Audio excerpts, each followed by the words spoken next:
episode 5 should just be called Holy Shit, because we started reading the outline and just went, holy shit. Doing lots of dragon strafe runs, burning most of the set. We set fire to 22 people, twice. We've been doing many burns, amputees, mutilated bodies. We had 3 motion control rigs going, spider cam. Our King's Landing set is around about 650 extras. We had 3 units going, and now at the end, 4. We've been just slammed since day 1. Big telescopic cranes, up to 9 cameras. It was off the scale, really, in every way. And then we saw the set and what Deb Riley and her team was building, and we just said, wow, this is amazing. King's Landing traditionally has been Dubrovnik. The thing about Dubrovnik is it's a really beautiful city, and they love it, and they don't want us to, you know, burn it down. We've had this area out the back of the office. It's been there for, since we ever started here. It's so close and so easy, and Belfast needs a backlot. Why don't we just call this a backlot and build this set for real? There's no such thing as a set you can just walk onto and shoot when you're planning on destroying it. There was so much thought that went into every single section because it had so many requirements. While we were designing the buildings, we were designing the destruction at the same time. So for every lovely drawing of plans and elevations of the building, we had lovely plans and elevations of the buildings destroyed. It's not just a set that it stands there and people walk in and out. It goes through all these changes. We're going to see the plaza and Main Street all on fire. In order to supply all the flames, each building has its own manifold system. It gets broken up into many, many different pipes to each window or doorway or roof. It's all kind of steel and hoses and cryogenic hoses and valves and normal valves and 2-ton gas tanks, 3-ton gas tanks, 5-ton gas trucks. It makes for a heavily propane-filled set. There wasn't a lot of time up our sleeve that we could take weeks to change the set over into a destructed stage. So Tom Martin, our construction manager, came up with a genius idea of building the set in its destroyed stage first and then cladding it so that it was perfect to begin with. No crew member that wasn't there during the build process had any idea that the destroyed version was sitting underneath waiting to be revealed. I took a little video for myself on my phone of the back streets, not even the main drag, the lanes, the offshoots, and the aged doors with tear stains of rust running down them. It absolutely looks like it's been there for hundreds and hundreds of years. So there's loads of details. There's the cornices and pillars and friezes, corbels all over the set. There's been a lot of scenic sculpture. We did a quite large relief plaque with the letter D quite prominent, both Dan and David. So we had 2 of them, obviously. From a set deck perspective, Deb wanted an authentic sort of place, so the shop fronts, the colour palette, all the doors, all the studs, all that sort of detail. We wanted as real as possible. It's shocking when you go behind one of these doors and you see scaffolding, because you really think you're in these places. Nicola and I said the other day, we'll never be on anything that is this vast ever again. They've built Croatia, and not like a street, they've built like 17 streets and alleys. It has its drawbacks because it's right in the middle of the city. The King's Landing set was sprawling within Belfast within view of a number of raised buildings. We had an unprecedented number of drones, paparazzi attention, people just following the show around and trying to get a sneak peek. What we didn't want them to see was get the view looking down the King's Landing street. So we stuck up a 5-high container wall, and that problem died down pretty quick after that. One of the great things about going to Dubrovnik was there was a reality there that it was impossible to recapture with a set. And this year, Deb recaptured that reality with the set. It felt like you were wandering through Dubrovnik, but we were in Belfast. We were in a parking lot across from the Harlan and Wolff cranes. It was just, her crowning achievement. 3 Charlie, take 3 email. 3, 2, 1, action. There's something you need to know. Someone's betrayed me. Yes. We enter into 5 with a broken Danny.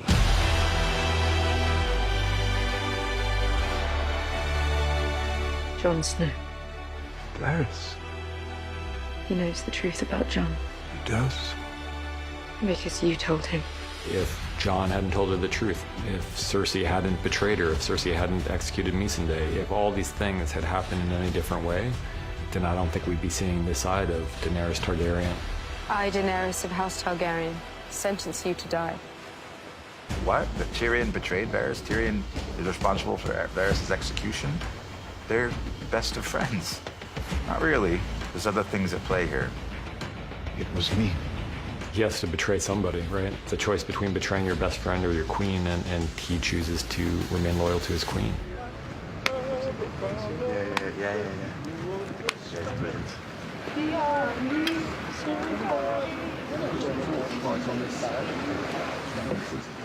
No, just chilling with the harmony, babe. That was really nice. They were the harmonizers. Okay, here we go, guys. Shooting. C marker. Action! It was scripted that he puts his hand up to touch Varys. What Conleth did that I really liked is his reaction, which was shock. He did that this one time, and I said to him, why did you do that? He said, well, he's never been touched before. And it was cool, and it was just suddenly like, wow, okay, it made lots of sense. It was like suddenly he was being touched, and this is not a man who's ever been touched. Well, it was one of the first scenes we shot. We got to a certain point, and then it started raining, and it started pouring, and then basically the only time I've ever been on Thrones where we got shut down because it was torrential rain. And then we went back and we reshot the wides of that scene, and then we realized that we owed all the parts from one side where you have the dragon behind you. So basically, it was shot over 7 months, and each time, poor Conleth had to kind of show up again. Varys had to just stand there going, okay, I guess I'm dying again. Dracarys. We thought it was important in the Siege of King's Landing that the good guys not be good guys anymore, and that the lines between good and bad and right and wrong get erased. We mirrored a lot of the Battle of the Bastards shots, but instead of having the Boltons be the invading army, we had the Allied troops. There's a shot that pulls up behind Jon and reveals the Bolton army for the first time in Battle of the Bastards. We do the same thing, but from behind the leader of the mercenary group. What we need to understand as an audience is that these people have come here for blood.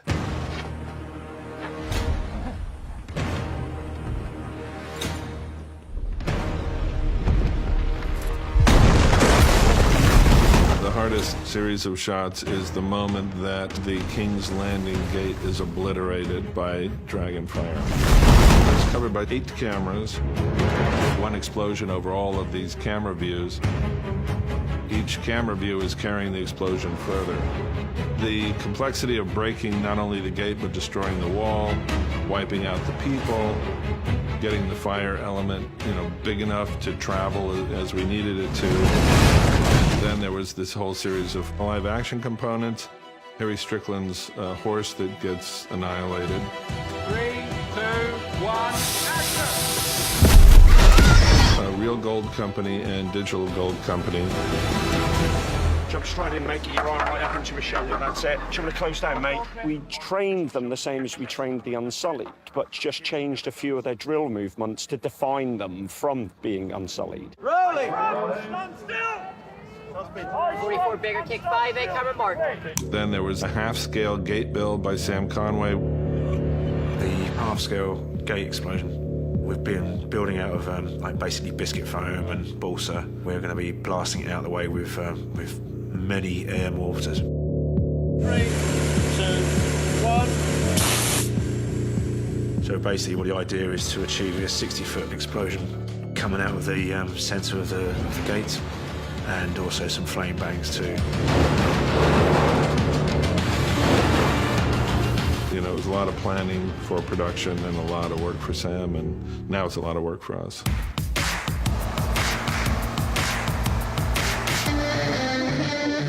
Don't fall on him. Don't drop the fire extinguisher on his head.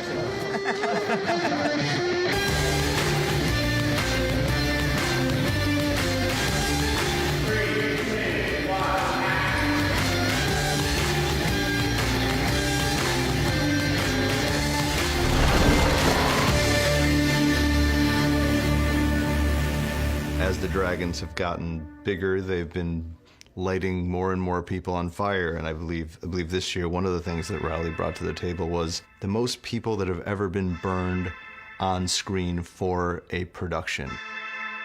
Yeah, you good with that? Yeah, that's fine. That's the director just locking my head off. Doesn't know what he's doing. I wish he wouldn't touch it. The 22 burn is actually 44 burns. It's 2 halves, and 5 of the 22 were full burns but with no masks. When the time comes and the call's given, there's a process of getting them ready. They're all wearing 2mm wetsuits, covered with 3 layers of Nomex race underwear, soaked in Zell gel. On top of that is a race suit, covered with a boiler suit, and then a costume. And then they have silicone masks on and gloves on. What we essentially did was we lit the 5 guys manually, and then we detonated 17 Tamars, which are basically gas camping canisters inside metal cages, and they create a 15-foot fireball. 3, 2, 1, action. 17 poppers go off amongst all the full fire jobs, yeah?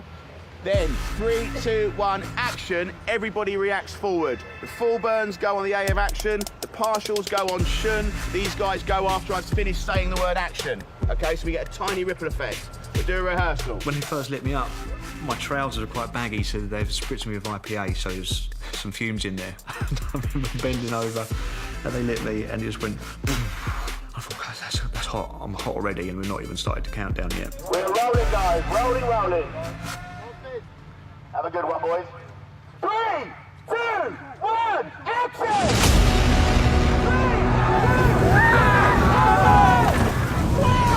We had up to 9 cameras covering that scene. It's an extraordinary sensation as well, filming it. You know it's fiction, but to see that many men on fire, I found quite distressing at times. I remember the smell. It's horrifying.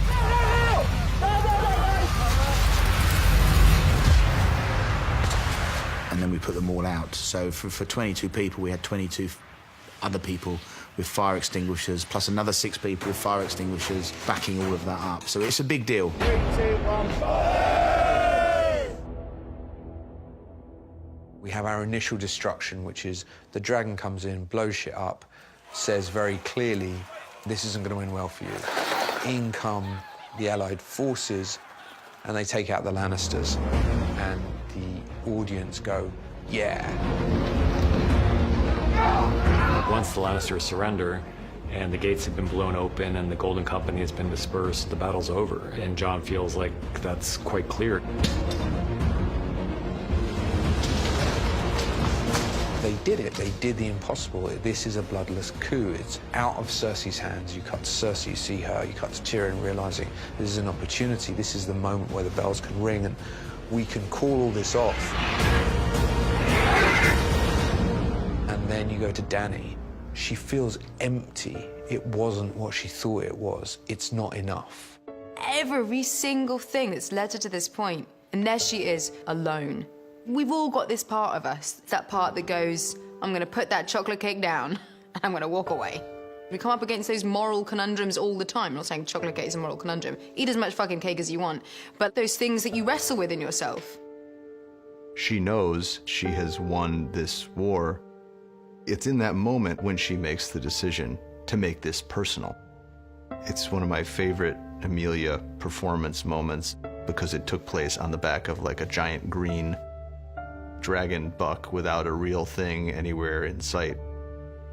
Emilia's really nice and she cares. She's a whole bunch of things that Dany isn't. So reaching this part of Dany was a tough call for her. Ultimately, she is who she is, and that's a Targaryen. And, you know, she has said repeatedly throughout the show, I will take what is mine with fire and blood. And in this episode, she does it. For the audience, oh, you wanted a battle? Well, here you go.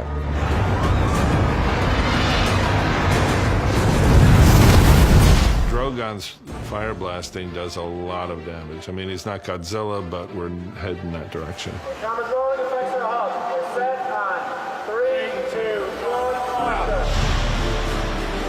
1, We create a lot of interactive light for Dragonfire. So that can either be a series of large flame bars, or it can be a pyrotechnic charge that will light up. course, then what happens is we go back to the studio and then we do it with the VFX Moco cameras. We had the big flamethrower on the Spider Cam on stage that was shooting, 40 feet of fire.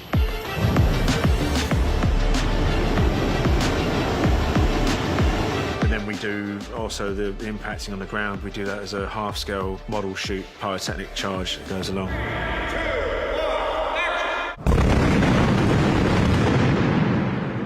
And all these things get tied in together, so you'll see the dragonfire chasing those flames, and then where the dragonfire lands, you'll see all the pyrotechnic charges going off.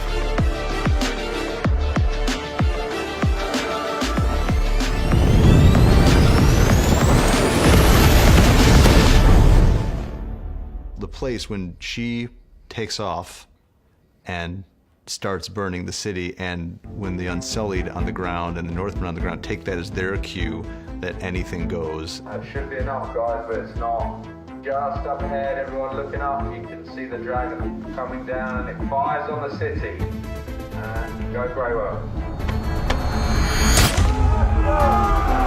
There's a moment when we see Grey Worm taking out his enemies when there's no need to do that. The way we described it in the screenplay was that he's become almost an angel of death. He's just gone back to being like this kind of traumatized robot. There are a lot of people lurking in the background. See if you can find Aaron Rodgers. I was helping a woman who was injured, set her down, and then the hell with her. I'm getting out of there. So struggle, and then less struggle, that into the Guys, wrong place. The beheading came from the idea to take the audience to a place where they felt that they shared the bloodlust of the Starks, so they wanted to see these people get creamed, and then to give them what they wanted and show them with no mercy the horrors of war.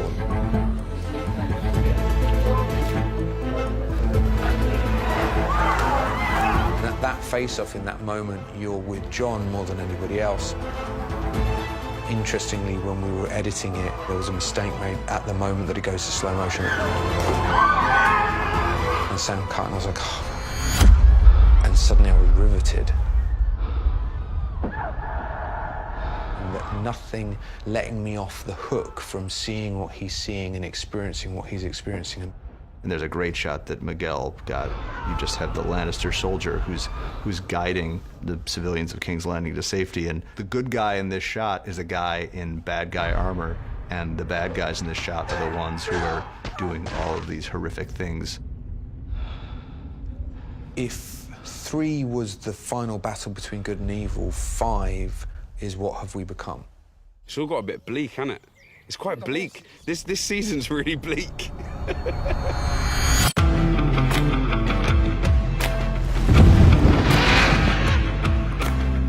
If I win, I'll bring your head to Cersei so you can kiss her. One last time.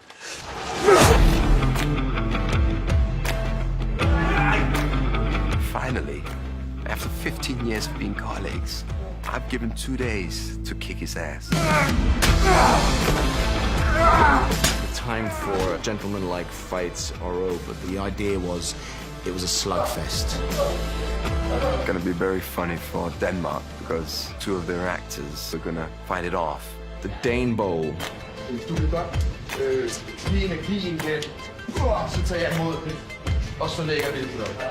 a little bit disconcerting when they start talking Danish to each other because I'm not sure whether they're changing a move or conspiring to do something that we don't want them to do. Where we did it was a very unfriendly environment, which was big rocks and stones and a tide. This very, very small cove where the tide came in and out, and it was wet and sandy. Those guys being soaking wet and having sand everywhere. They're probably still finding sand in the bath now. 3, 2, 1, action! Euron is a psychopath.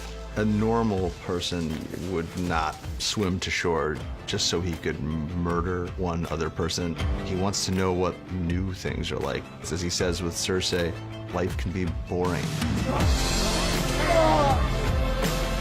The ultimate new, interesting experience he's never had before is death, and I think he's strangely excited about having that experience as well, and he dies with a smile on his face. That was the first thing I asked Dan and David is, am I dead? And they go like, no, maybe a little. But I go like, no, I don't think so. It struck us that it would be apocalyptically beautiful to see them fighting on the stairway to nowhere with the sky in the background and the dragon flying by and the flames everywhere, and it's just pretty epic, and that's what we wanted. Hello, big brother. One more, and this time, guys. We shot this thing for days and days and days, and it was so hard to shoot, and it was a massive set. There was 72 steps. The really important thing for me in designing the staircase was that it felt grand. We've always seen these computer-generated illustrations of King's Landing, and there is a big tower down the side of the big keep. The problem with a staircase is it will want to go up. So I think the first time in our kind of history of building things here, we've actually hit the grid of the stages.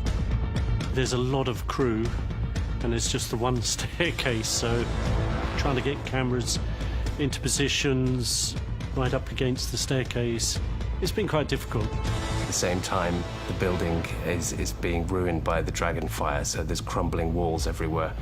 Special effects will be dropping rocks and sand and debris. So there's all these kind of interesting challenges, as well as running in and fighting and falling down the stairs. So when you attack, it's better that you're slower but on target, and he gets out of the way, rather than trying to be really fast and deliberately missing, because we'll see a deliberate miss. Does that make sense? Yeah. Just slow and deliberate. Am I ready? Rehearsing, and set. 3, 2, 1, action. Oh! The way we tackled it was we put one very big crane on the inside of the circle, on the inside of the staircase, which could reach any point on that staircase. And then where the staircase has been destroyed at the back, we put another crane on a large rostrum so we could shoot both ways. When we're on the staircase, we shoot a whole combination of handheld, and then we deploy our Artemis Maxima, which is this handheld stabilized rig. We learn the choreography, we get the trust of the actors and vice versa. And if you learn it well enough, you can step inside that zone with the swords going over the camera or under the camera. Before you know it gets pretty exciting.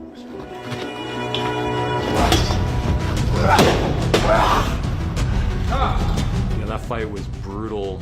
It's brutal to watch, but it's brutal to shoot as well, because for Hafthor, he's wearing so many prosthetics. Hafthor had to wake up at midnight to get ready for an 8 a.m. call. 7.5 hours of makeup, and then he had to do a 10-hour day. They were hard. They were hard work. When we read the scripts, we realised that there's this big reveal. And another step. Fuck it, just pull it off. So the last time we'd really seen Mountain from the hands of our work was season 4. He was lying on the slab and he had this whole rotted, kind of ulcerated area on the side of his torso. So that was really the only springboard we had to the design. They kept referring to him as Franken Mountain. And we just came up with this kind of putrid, almost porcelain-looking... It was this Frankensteinian-looking figure.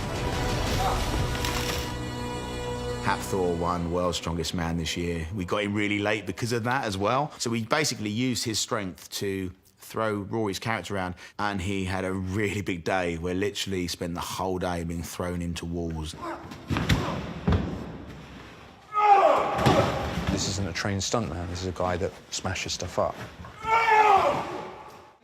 And 3, 2, 1, smack him against the wall. Cut. Rory was like, I mean, sometimes we thought he was dying on the stairs in between takes, literally. Everyone okay? For a big man, you're very gentle.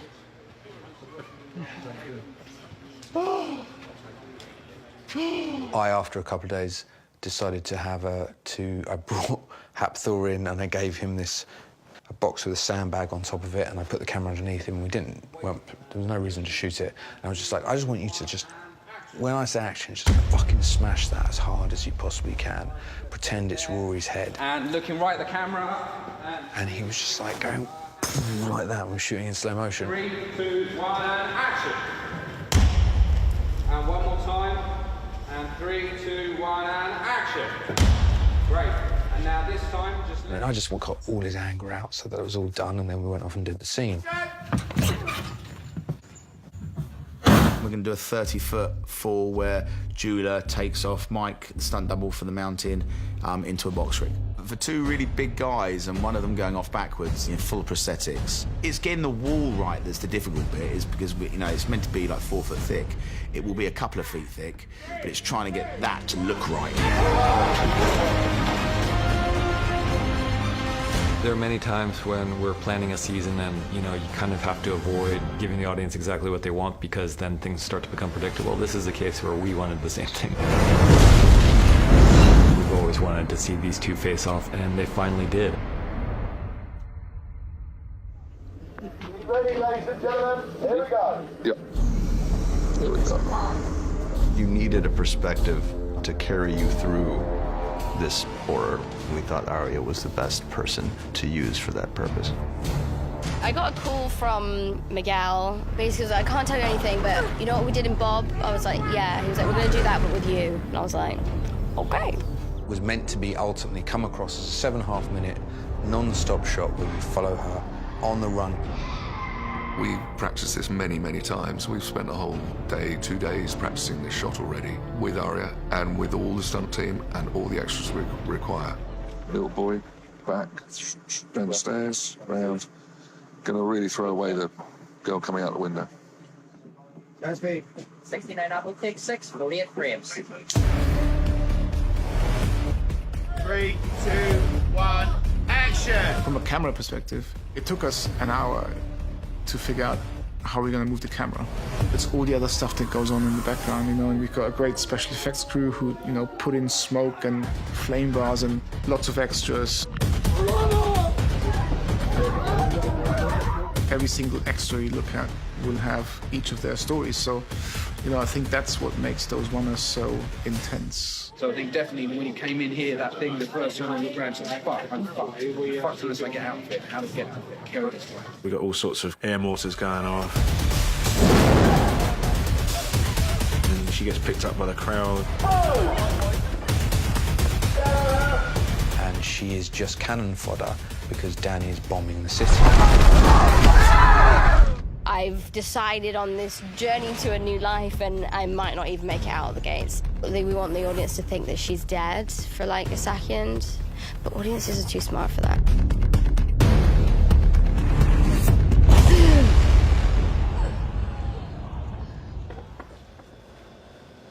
There's an element of luck in these things as well. We need everybody to get a little bit lucky at the same time. We're setting people on fire during it and putting them out during it. If I miscue it or not cue it quick enough, it doesn't work. There's any number of things that can just make the take not as good as you would hope it to be. And they typically take 10 takes to get. Delta mark, 48 frames. Bravo 69, Delta take 1 on the end.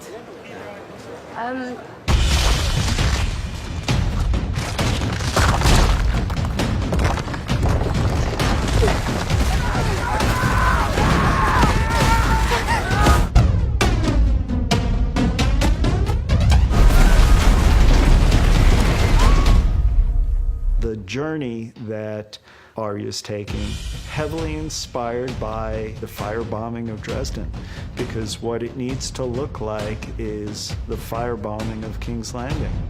It was interesting to us that we could take a modern reference and map it onto a pre-modern situation because we have air firepower in the form of the dragons. If you see some of the photographs, they're terrifying photographs of not just the level of destruction, but there's people walking to work the next day with decapitated heads lying on the ground. It's a terrifying, terrifying thing. She's seen some awful things, but this is like mass destruction, and it's pretty sickening even for the strongest of people. We've been doing many full body burns, some with negative space, and some crushed, sort of mutilated bodies. Extras, which are amputees, and we've created severed limbs. So we've had a team of about 5-6 people on a day-to-day basis. And on some days, Miguel will say, right, I need these guys to have some head injuries, this guy's got his throat slashed, this guy's going to be really badly burnt. So suddenly our guys just pile in, and we've just got this big jigsaw puzzle of pieces that we've got in our arsenal, and fortunately it seems to have worked out. Now I've got one of my girls walking along and she's got a handful of intestines, and we've got amputees, bless them. And then you make the ends of the limbs that they have look horrible, and then you make trails of blood where they meant to have thing, and they're screaming horribly. But when they cut, someone's walking around with a box of ice lollies and going, do you want an ice lolly? And it's like, nah, I'm all right. What we do for a living is a bit surreal at times, you know.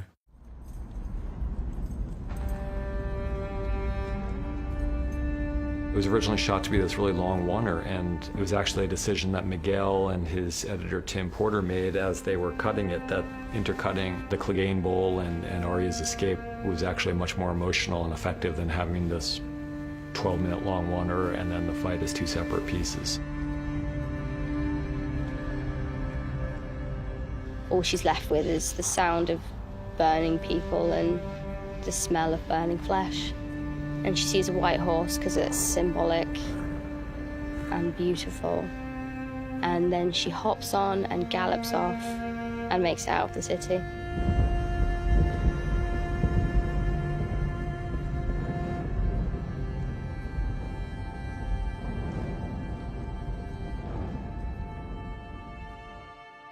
'68 Echo, take 1.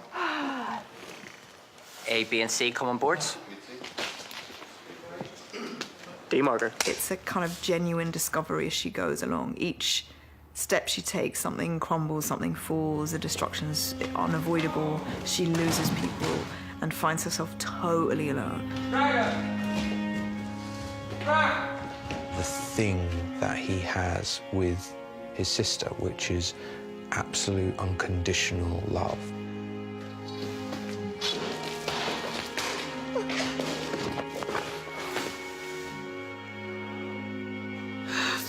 He came back for me. He goes back to her even though he knows that she's going to die. He goes back to her even though he knows that she'll never surrender. He goes back to her just to be there for her. He almost goes back to her, I would say, to prove that he was never going to leave. The skull room, unfortunately, had to be recreated because in order to destroy the space, we had to build it. And then a lot of bricks were brought in for it. And we had some big architectural pieces made as well. The great thing was I had all of the information about the space. We had already measured it and drawn it. I had all of the photographs of it. One of the lessons that I learned very quickly was a pile of rubble isn't very interesting unless you have identifiable architectural pieces that can sit in it and an audience can identify with having fallen from that building. The escape route is blocked and there is no way out.